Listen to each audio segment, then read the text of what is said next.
National integration camp NSS এর তরফ থেকে আয়োজিত এই ক্যাম্পে প্রথমবার অংশ নিয়েছে ব্রেনওয়্যার ইউনিভার্সিটি। আর যেই স্টুডেন্টসরা গেছে তাদেরকে লিড করেছে মাধব স্যার। আমরা শুনবো এক্সপিরিয়েন্স আর শুনবো যে এই ক্যাম্পে গিয়ে ছাত্রছাত্রীদের কি কি অভিজ্ঞতা হলো। কিন্তু প্রথমেই যাব মাধব স্যারের সঙ্গে কথা বলতে। স্যার, আপনার কাছে যাব, এইটা জানবো যে আমাদের ছাত্রছাত্রীদের আপনি লিড করেছেন, তো ওখানে গিয়ে কেমন ছিল অভিজ্ঞতা? ফার্স্টেই বলি যে আমার ওপর দায়িত্ব পড়েছিল শুধুমাত্র যে আমাদের ছাত্রছাত্রী তা নয়, এটা একটা আমার কাছে বড় পাওনা এবং ইউনিভার্সিটির কাছে বড় পাওনা। আমাকে দায়িত্ব দেওয়া হয়েছিল গোটা পশ্চিমবঙ্গের ছাত্রছাত্রীর দায়িত্ব নিয়ে ওখানে যাওয়ার। আচ্ছা। সেখানে আমাদের ব্রেনওয়্যার ইউনিভার্সিটি এনএসএসের বাচ্চারাও ছিল, যাদবপুর ইউনিভার্সিটির দুজন স্টুডেন্ট ছিল এবং স্বামী বিবেকানন্দ ইউনিভার্সিটির একজন স্টুডেন্ট ছিল। আচ্ছা। এবং অভিজ্ঞতা অন্য রকমের, ভালো খারাপ মিলিয়ে মিশিয়ে। এবং একটা এনআইসি ক্যাম্প বা ন্যাশনাল ইন্টিগ্রেশন ক্যাম্পে দায়িত্ব পাওয়া, সেটাকে সাকসেসফুলি কন্ডাক্ট করে আনা, স্টুডেন্টদেরকে প্রপারলি গাইড করা, এটা একটা বড় পাওনা। এবং এটা আমার কাছে, আমি বলতে পারি, আমার আজ অবধি জীবনের সব থেকে বড় পাওনাগুলো একটা। আমি যাবো স্নেহার কাছে। স্নেহা, তোমার থেকে জানতে চাইবো যে এই ক্যাম্পের জন্য যখন তোমার নাম সিলেক্ট হলো, প্রথমে কি মনে হয়েছিল যে বাবা মা বাড়ি থেকে অ্যালাউ করবে? হ্যাঁ, আমার একটা ধারণা ছিল যে অ্যালাউ করবে, কারণ আমার বাবা মা আমাকে সবসময়, যেহেতু এটা ইন্টিগ্রেশন ক্যাম্প, তো ওখানে কালচারাল প্রোগ্রামের একটা ব্যাপার স্যাপার রয়েছে, এবার ছোটো থেকে আমাকে সাপোর্ট করে নাচ গান কবিতা এসবের বিষয় থেকে। তো ওরা সবসময় চাইতো যে এইসব নিয়েও আমি পড়াশোনার পাশাপাশি এটাকেও আমি বেশি সমান সমান গুরুত্ব দিই। তো আমি ভেবেই রেখেছিলাম যে ওনারা আমাকে পারমিশন দিয়েই দেবে। আচ্ছা।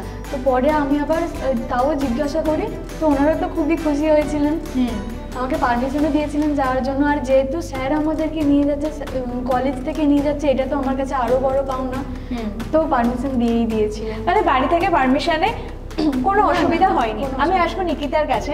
নিকিতা, যখন এইরকম ক্যাম্পে আমরা যাই তখন একটা স্কেডিউল মেনটেন করা হয় যে সকাল থেকে রাত অবধি এইগুলো করা হবে, তো সেই স্কেডিউলটা যদি তুমি একটু বলো। স্কেডিউল যদি বলি, একটা টাইট স্কেডিউল ছিল। 4:30টায় ঘুম থেকে উঠেই অত ঠান্ডাতে স্নান করে যে রেডি হয়ে যোগা সেশনে যেতে হবে, এটা আমাদের কাছে একটা বিশাল কঠিন কাজ, যেহেতু এটা আমরা আগে করিনি। 4:30টায় স্নান করে যোগা সেশন অ্যাটেন্ড করার পর জাস্ট 15 মিনিটের একটা টিফিন আওয়ার, তারপর টিফিন করার পর আবার সেশন অ্যাটেন্ড করে তারপর লাঞ্চ করে তারপর ব্রেকফাস্টের আগে হচ্ছে আধা ঘন্টা মিটিং। হ্যাঁ, আধা ঘন্টা মিটিং। আচ্ছা। আধা ঘন্টা একটা গ্রুপ ডিসকাশন চলতো যে সারাদিন কি কি হবে, অ্যাক্টিভিটি হবে, কারণ কিছুই তো আগে থেকে বলতো না ওরা, হঠাৎ করে টপিক দিত, হঠাৎ করে আমরা সমস্ত কিছু প্ল্যান করতাম। ওই আধা ঘন্টার মধ্যে দিয়ে তারপর আমরা ব্রেকফাস্ট করতাম, তারপরে আবার আমাদের সেশন চলতো। সেশন চলার পরে সেশন দুটো কন্ডাক্ট হতো, তারপর আমরা 15 মিনিটের লাঞ্চ আওয়ার পেতাম। লাঞ্চ কমপ্লিট করার পরে সবাই যে যার চলে যেতাম আমাদের অডিটোরিয়ামে, গিয়ে সবার কাস্টিউম সমস্ত কিছু সেট করার পর আমরা তো চলে যেতাম পারফর্ম করতে। আচ্ছা, মানে রাত্রে ঘুমানোর সময় তোমরা কতক্ষণ পেতে? আমরা খেয়ে টেয়ে যেতে হয়তো রুমে ঢুকতে 10:30, 11টা। ঘুম তো এত কিছু পর আসে না। আচ্ছা। সেই ফোন স্ক্রল করতে করতে আচ্ছা 12টা, তারপরে ঘুম। আচ্ছা, তারপর আবার সকাল 4:30টার সময়। মানে একেবারে ঘড়ি ধরে যাকে বলে জীবন চলতো। আমি জানবো, বিপ্লবের কাছে আসবো। বিপ্লব, যখন আমরা এরকম ক্যাম্পে যাই তখন আমাদের আরেকটা এক্সপিরিয়েন্স হয় যে বিভিন্ন রকম আনপ্রেডিক্টেবল মোমেন্ট তো আসেই, অনেক রকম অ্যাডভেঞ্চার হয়। তো তুমি কীরকম অ্যাডভেঞ্চার ওখানে গিয়ে ফেস করেছো? বেশ কিছু অ্যাডভেঞ্চারাস মুভমেন্ট আমি সেখানে ফেস করেছি। First of all Haryana, that was second time আমার লাইফ। ওকে। তো এবারে যখন গেছি তখন ভিজিবিলিটি পুরোপুরি জিরো। তখন তো বলছিল যে 3-4 ডিগ্রি ঠান্ডা। হ্যাঁ। এবার সকালবেলা 5:30টার সময় আমরা আমাদের ব্যারাক থেকে বেরোতাম। এবার ব্যাপারটা হচ্ছে সিআরএসইউ যে ওখানে রয়েছে ইউনিভার্সিটি, সেখান থেকে আমাদের যেখানে থাকা হতো সেটা মোটামুটি 1.5 কিলোমিটার দূরে। সেই জায়গাটার নাম ছিল হচ্ছে Hamid. That was a hostel. এবার এই হোস্টেল থেকে আমাদের আসার পথে বেশ কিছুটা রাস্তা আমাদের অতিক্রম করতে। এবার একদিন কি হয়েছে, আমি আসছি এবার রাস্তা দিয়ে, প্রচন্ড পরিমাণে কুয়াশা, তার সঙ্গে কুয়াশা মিশিয়ে রয়েছে। এমন একটা জায়গা যেখান থেকে দাঁড়িয়ে আমি এবং আপনি যে বসে আছি পাশে, এটাই আমি দেখতে পাচ্ছি। আচ্ছা আচ্ছা। আমি হাঁটছি, হঠাৎ করে সবাই বেরিয়ে গেছে, জায়গাটা বেরিয়ে গেছে, আমি পেছনে আসছি, হঠাৎ করে দেখি ওখানকার ষাঁড় একটা বড় বিশাল মাথাওয়ালা শিংওয়ালা একটা ষাঁড় আমার জাস্ট সামনে, মানে এরকম একটা জায়গাতে আমি ফেস করেছি। এবং সেখান থেকে আমি ভাবছি মানে যদি আমাকে ওটা মানে একবার ফুটিয়ে দেয় তাহলে আমি ওখানে শেষ। আমাকে সেখান থেকে রীতিমতো মাথা নিচু করে সাইড হয়ে বেরোতে হবে। তুমি মানে আমরা এখন হাসছি শুনে, কিন্তু আমি শুধু সিচুয়েশনটা ভাবছি যে এইরকম একটা সিচুয়েশনে কিভাবে মাথা ঠান্ডা করে তুমি এসকেপ করলে। বেসিক্যালি ম্যাম এই মাথা ঠান্ডার এই বিষয়টা এসছে আমার due to the background of NCC. আচ্ছা, আমার মানে এই ব্রেনওয়্যার ইউনিভার্সিটি জয়েনিং এর আগে আমি মানে এনসিসি করতাম, ইভেন এখনো করি। আমি মানে এখন ফর্মার জুনিয়র অফিসার এনসিসি। ওকে। তো এবার বিষয়টা হচ্ছে আমাদের ওখানে একটা পার্টিকুলার ক্যাম্প হয় that is named as advance leadership. এই অ্যাডভান্স লিডারশিপ ক্যাম্পে বেসিক্যালি একটা লিডার তৈরি হওয়ার জন্য যা যা স্কিলস লাগে সমস্ত কিছু, মানে এমন আমাদের ওখানে সময় যায় যে টানা 14 দিনের মধ্যে এমনও যায় যে খাওয়া বা জল বেশ কিছুদিন দেওয়াই হয়, সার্ভাইভাল সিচুয়েশনে ফেলা হয় মানুষকে। এবং রাত্রিবেলা এমন একটা সময় দেওয়া হয় একটা সার্ভাইভাল স্টেজের মধ্যে, ধরুন রাত্রি 10টা থেকে ভোর 4টে অব্দি একটা সার্ভাইভালের টাইম থাকে, যেখানে আপনাকে না কোনো জল, না কোনো খাবার, না কোনো জায়গা শুতে বা বসতে দেওয়ার জন্য জায়গা দেওয়া হয়। এবং সেখানে বেশ কিছু রকমের ট্র্যাপ ম্যানুয়ালি ফাঁকা মানে ওখানে দেওয়া হয়, এবং সেখান থেকে তুমি কি করে বাঁচবে নিজেকে, করে সেখান থেকে বেরিয়ে আসতে হবে। সেই সমস্ত কিছুকে স্কিলস শেখানো হয়, শেখানো ওই অ্যাডভান্স লিডারশিপ ক্যাম্প এবং আমাদের এনসিসি আমাদের শিখিয়েছে। যার ফলে কি হয়েছে, এখন আমি যেখানেই যাই না কেন, যতই মানে কঠিন সিচুয়েশন হোক না কেন, আই অ্যাম। হ্যাঁ, মানে কঠিন সিচুয়েশন এড়ানোর একটা ব্যাপার, আর ষাঁড়ের সামনাসামনি হয়ে সেই অভিজ্ঞতার মুখোমুখি হওয়া আরেকটা ব্যাপার। আমি নিকিতার কাছে যাব, যে নিকিতা একটু আগে বলছিল যে সকালবেলা উঠে যোগা করতে হতো, তো তোমরা কি প্রথম থেকে এই বিষয়টার সাথে হ্যাবিচুয়েটেড ছিলে? তোমরা কি কেউ ঘুম থেকে উঠেই আগে যোগা করো, আগে করেছিলে 4:30-র সময় ওঠে? অ্যাকচুয়ালি আমি করি না, সত্যি বলতে। ইউনিভার্সিটিতে আমাদের একটা যোগা ক্লাস ছিল ফার্স্ট সেমিস্টার, ওটাই করতে আসতাম, 2-1টা করতাম, বাস অতটুকুই ছিল। তারপর সেটা 4:30টাই ছিল, তাও সেটা 4:30টাই ছিল। আচ্ছা, সেটা ওই দুপুরের সময় ছিল। তো তারপরে এই যোগা করাটা 4:30টার পর ঘুম পাচ্ছে, ঘুম ঘুম চোখে, যোগা এই আসন সেই আসন, মানে আর একটা মানে কি বলবো, না পারছি ওটা ফেলে আসতে। তখন কি মনে হতো যে এক কাজ করি আমরা সবাসনেই থাকি, ওটাই বেটার হবে? ওটাই বেটার, কিন্তু কোনো উপায়, কিন্তু ওটা কোনো উপায় ছিল না, সেটা করতেই হতো।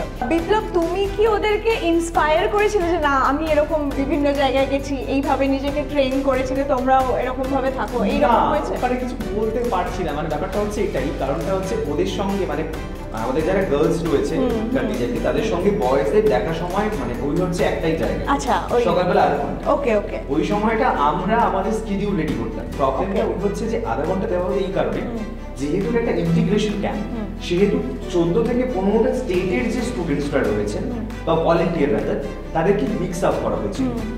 যেমন আমাদের গ্রুপ ছিল হচ্ছে গ্রুপ 11, যেখানে টোটাল ওয়েস্ট বেঙ্গলে মানে সৌভাগ্যবশত আমরা সেটা পেয়েছিলাম, বাট সেটা আনফরচুনেটলি সব গ্রুপের জন্য সেম হয়নি, বা সব ক্যান্ডিডেটের জন্য সেম হয়নি, তারা আলাদা আলাদা মানে কিছু স্ক্যাটার্ড হয়েছে ছিল। আচ্ছা, আমাদের গ্রুপ 11 এর মধ্যে হরিয়ানা, পাঞ্জাব, কেরল, অন্ধ্রপ্রদেশ এন্ড অলসো ওয়েস্ট বেঙ্গল, চণ্ডীগড়। এটা কিন্তু ওদের সৌভাগ্য, আমার দুর্ভাগ্যটা আমি ও আসবে পরে। তো এবার এই টোটাল একটা সেট অফ মানে আমাদের কন্টিজেন্টের একটা 11 নম্বর টিম, যেখানে 22টা স্টুডেন্ট রয়েছে। এবার সেখানে এই যে cultural different kinds of aspect, প্রত্যেকদিন একটা করে থিম দেওয়া হচ্ছে, তারপরে আমাদের পারফর্ম করতে হবে, আর আমাদের একঘেয়েমিতে করলে কিছু হবে না, নতুন নতুন কিছু ভাবতে হচ্ছে। তো ওই 11 মানে 1/2 ঘন্টার মধ্যে ওই সময়। আর একটা জিনিস হচ্ছে ওদের যে লিডার, তিনি হচ্ছেন একজন ফ্রম কেরালা, আর একজন ফ্রম আরেকজন ছিলেন হচ্ছে আমাদের হরিয়ানা।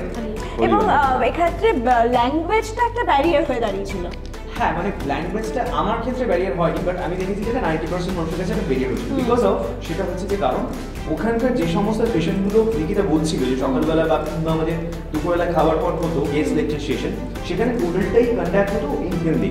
আচ্ছা, এবার বিষয়টা হচ্ছে যেহেতু সাউথ ইন্ডিয়ান একটা মানে কি বলবো টেরিটরি থেকে মানুষজন এসছেন, যেমন কেরল, অন্ধ্রপ্রদেশ, তামিলনাড়ু, এবার তারা ওই হিন্দিটাকে ঠিকমতো বুঝতে পারছেন না, আচ্ছা। তারা ইন্টারপ্রিট করতে পারছেন না। ওকে ওকে সো ইট ওয়াজ মানে quite a difficult things to understand. বুঝতে এবার পেরেছি। আমাদের ক্ষেত্রে কি হচ্ছে, ওনারা যে ভাষাটাই বলছেন কন্নড় কিংবা তামিলনাড়ু, তো তোমরা সেটা বুঝতে পারছো না, আমরা সেটা বুঝতে স্বাভাবিক পারছি না। স্বাভাবিক But একটাই ওখানে ল্যাঙ্গুয়েজ হচ্ছে ইংলিশ। ইংলিশ। হ্যাঁ এবার সবাইকে সেটা মানে সেখানে কনভার্স করতে হচ্ছে, সবার সাথে ওইভাবে মিশতে হচ্ছে।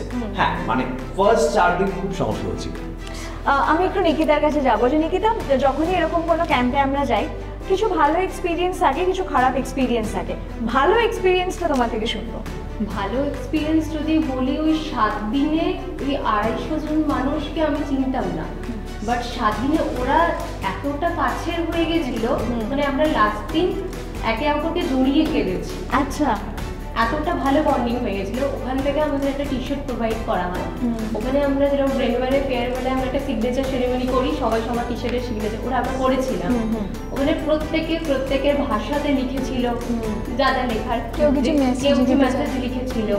তো কয়েকটা মানুষ পেয়েছি, কয়েকটা বন্ধুর সাথে এখনো খুব ভালো কানেকশন, তাদেরকেও বলেছি কলকাতাতে আসতে, মানে ওই মানুষগুলো জেনুইন পেয়েছি। এমনকি তারা লাস্ট দিন আসার সময় আমাদের গিফটও দিয়েছিল। আচ্ছা হরিয়ানার একটা অর্গানিক চিনি হয়, ওরা ওই ক্ষেত থেকেই কিনে সবাইকে 7 জনকে 7টা প্যাকেট দিয়েছিল। আচ্ছা মানে তো হ্যাঁ মানুষগুলো এতটা সুন্দর, এতটা ভাবে আমাদেরকে অ্যাডপ্ট করবে, এটা আমরা কল্পনাতেও আনতে পারিনি। যে হ্যাঁ মানে একটা ক্যাম্পে গিয়ে বিভিন্ন মানুষের সাথে পরিচয় একটা পার্ট থাকে, সেখানে যত রকমের সমস্যা হোক না কেন, এইগুলো হচ্ছে পাওয়া। একদমই তার মতো। আর সেখানে দাঁড়িয়ে বেসিক্যালি আমি যদি বলি ফর ওয়েস্ট বেঙ্গল, আমরা যে ভালোবাসাটা পেয়েছি সেটা সত্যি কথা বলতে ভাষায় বোঝানো সম্ভব নয়। যেখানে গিয়ে আমরা যেদিকে ফার্স্ট যাই, সেখানে গিয়ে দেখি যে ওখানকার যে প্রোগ্রাম কোঅর্ডিনেটর রয়েছেন চৌধুরী রণবীর সিং ইউনিভার্সিটি, যিনি প্রোগ্রাম কোঅর্ডিনেটর এনএসএস, উনি খুব গম্ভীর একটি মানুষ। আচ্ছা তো উনি যখন প্রথম দিন আমাদের সঙ্গে এনকাউন্টার হয়, খুব দুর্গম্ভীর একটি মুখ, দুর্গম্ভীর একটি মানুষ। লাস্ট দিন যখন আমরা বেরোচ্ছি, ওই মানুষটি আমাদেরকে মানে রীতিমতো আমাকেই ওকে আলিঙ্গন করে বলেছিলেন যে you are the face of West Bengal, you are the face of India, जिसमें हम लोगों को देखकर सुकून मिलता है कि हाँ लोकल यूथ ठीक रास्ते पे जा रहा है।